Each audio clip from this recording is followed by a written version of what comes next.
Namaku Raka. Usia 32 tahun belum menikah. Ke sebuah desa kecil yang ada di pesisir selatan Jawa. Alasan pindah? Jenuh.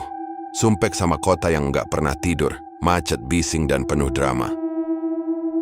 Aku cuman pengen hidup tenang. Di desa ini, tepatnya di dekat pantai Karangireng, aku buka warung kopi sederhana. Cuma gerobak kayu beratapkan seng yang aku bangun sendiri dari kayu bekas dan sedikit modal hasil jual motor tua di Jakarta. Nggak mewah, tapi cukup buat hidup sederhana. Hari-hariku diisi dengan rebus air, goreng pisang, dan ngobrol sama warga. Mereka ramah, walau sebagian agak tertutup. Warungku lumayan ramai di pagi dan sore hari. Biasanya bapak-bapak petani mampir buat ngopi atau sekadar ngobrolin cuaca. Tapi yang bikin aku mulai merasa aneh, setiap malam selalu ada satu pelanggan yang datang. Nggak pernah telat. Pria tua, kira-kira umur 60 lebih. Berambut panjang dan ubanan. Pakai baju hitam lusuh dan sarung batik. Jalan pelan tapi pasti. Dia akan duduk di bangku pojok warung, selalu minta kopi pahit, tanpa gula. Dia nggak pernah ngomong, paling cuma angguk atau sesekali senyum kecil. Aku penasaran, tapi ya aku juga sungkan. Orang sini juga kayaknya segan sama dia. Suatu malam aku iseng nanya ke Pak Agus, tetanggaku. Beliau orang lama di kampung sini, orang tua yang jual gorengan di ujung gang. Pak, itu bapak tua yang sering ke warung. Siapa ya? Pak Agus langsung diam. Tatapannya berubah. Matanya menatap kosong lalu berkata lirih, Mas Raka, denger ya. Jangan pernah nanya-nanya soal beliau. Jangan kepo. Cukup layanin aja. Jangan sok akrab. Dan satu lagi, jangan pernah ikut dia kalau dia jalan malam-malam. Aku bengong. Lo kenapa, Pak? Pak Agus cuma geleng pelan. Di kampung ini ada yang nggak bisa dijelasin. Kadang, lebih baik nggak tahu daripada tahu tapi nggak bisa lari. Kalimat itu membekas di pikiranku. Tapi rasa penasaran malah makin besar. Siapa dia sebenarnya? Kenapa warga segan? Dan apa maksud jangan ikut dia? Malam itu aku layanin dia seperti biasa. Kopi pahit, diseduh tanpa suara. Dia duduk menatap kosong ke arah pantai. Angin malam membawa aroma laut yang lembab. Dan entah kenapa malam itu aku merasa hawa dingin merambat pelan ke punggungku. Tiba-tiba dia berkata tanpa menoleh, kopi pahitnya beda malam ini. Aku kaget. Itu pertama kalinya dia bicara. Suaranya berat, pelan tapi jelas. Beda gimana, Pak? Tanyaku gugup. Dia hanya tersenyum kecil. Kayak dicampur doa. Aku tertawa kecil, canggung. Hanya menatap pantai lama sampai akhirnya pergi begitu saja. Tapi semenjak malam itu dia mulai sering bicara.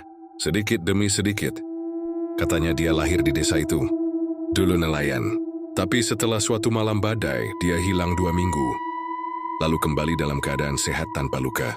Sejak saat itu, warga mulai memanggilnya juru kunci. Dia nggak pernah bilang juru kunci apa.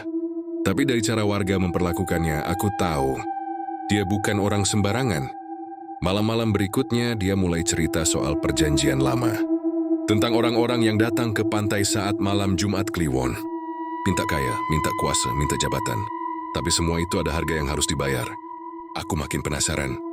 Apalagi setelah 2 orang warga hilang misterius. Mereka dikenal sombong, suka pamer mobil mewah, tapi aslinya dulunya cuma tukang bangunan. Warga mulai bisik-bisik. Udah waktunya tumbal. Aku jadi takut, tapi juga penasaran.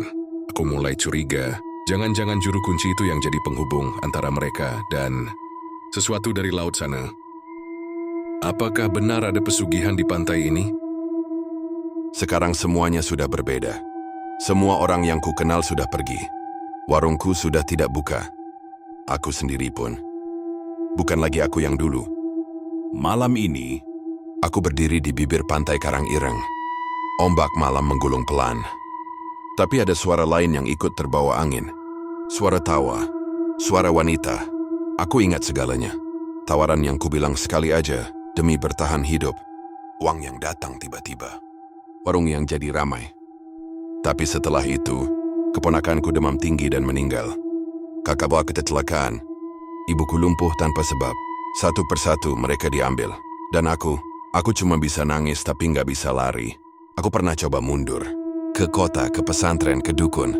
Semua bilang hal yang sama. Perjanjiannya terlalu dalam. Bahkan seorang ustaz yang coba rukyah aku meninggal seminggu kemudian karena serangan jantung tiba-tiba. Orang bilang aku bawa sial. Tapi kenyataannya, aku tahu siapa yang bawa sial itu. Aku sendiri. Terakhir aku ketemu juru kunci, dia cuma berkata, Laut Selatan itu bukan tempat minta berkah, tapi tempat menukar harapan dengan kehancuran. Sekarang dia pun menghilang. Tapi aku tahu, aku yang akan menggantikan dia. Aku Raka, juru kunci yang baru. Bukan karena aku mau, tapi karena sudah waktunya. Karena semua yang pernah minta akan tiba saatnya diminta kembali.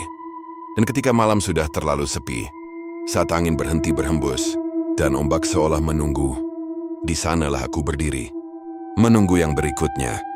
Aku tahu mereka akan datang, sama sepertiku dulu.